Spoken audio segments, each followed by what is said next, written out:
want to quickly go back to last year's autumn test. 3 great fixtures here at BT Murrayfield: Samoa, New Zealand and Australia. What are your memories of those 3 games? Yeah, they were, first of all, brilliant occasions. The big reason for that was the crowds. We had sellouts at all 3 games. The New Zealand game transcended a rugby match with the tribute that the crowd and the players gave to Doddy Weir and his family. The games against New Zealand and Australia stood out as some of our best ever performances. So yeah, they were great occasions.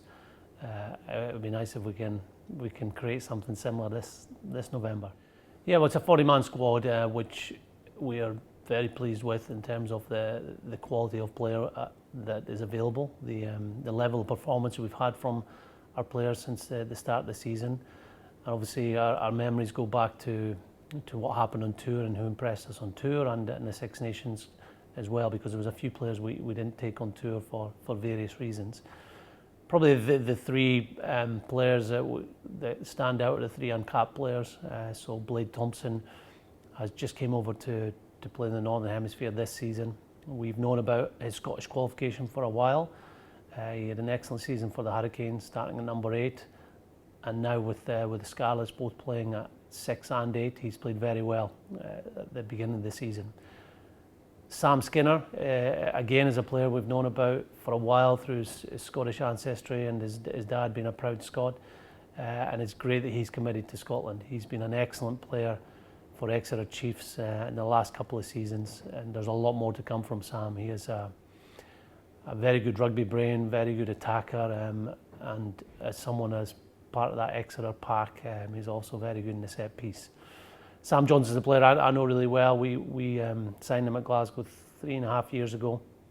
He'd improved over that period, getting used to the game of rugby over here. He played a lot of rugby league when he was younger, and he's got better and better, winning the Players' Player of the Season last year at Glasgow. So all 3 players are quality additions to our squad.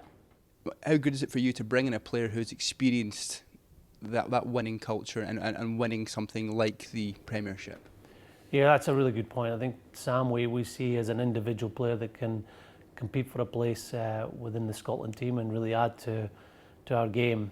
But he's also bringing experience from a very successful organisation, rugby team and forward pack. So we'll be learning from what he's done with Exeter, what he's doing with Exeter.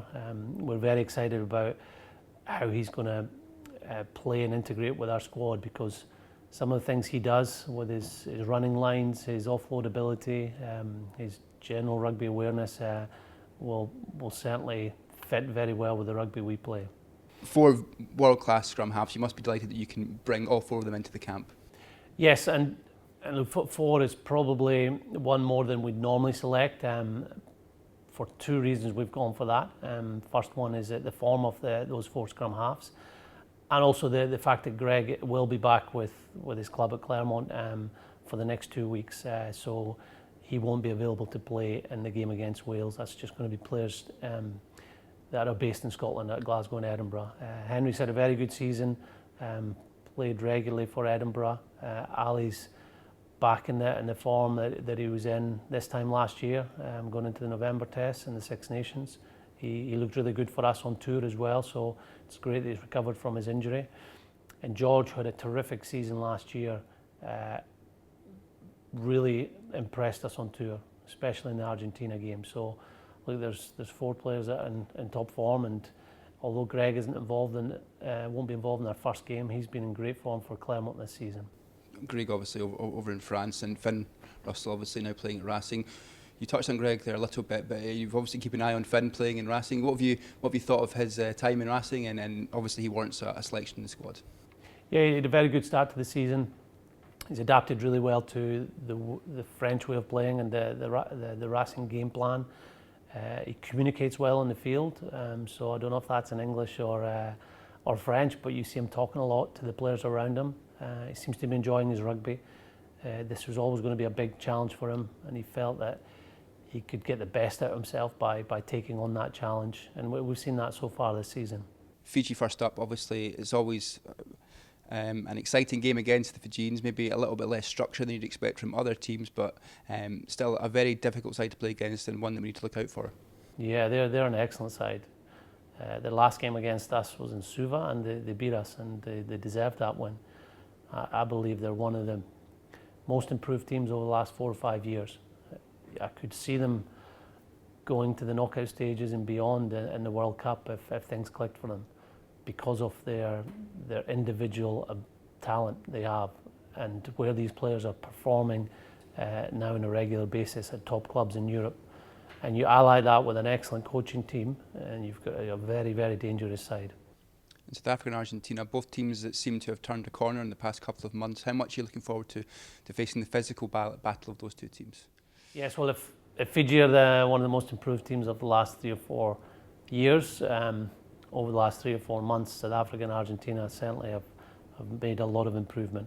Argentina beating South Africa, winning away against Argentina, having good performances against the All Blacks, and South Africa beating the All Blacks in New Zealand and almost doing the double off against them a few weeks ago.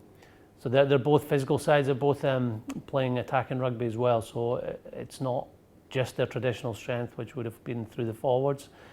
Both teams have evolved their game, and they'll be very dangerous both around that set piece, but also in attack.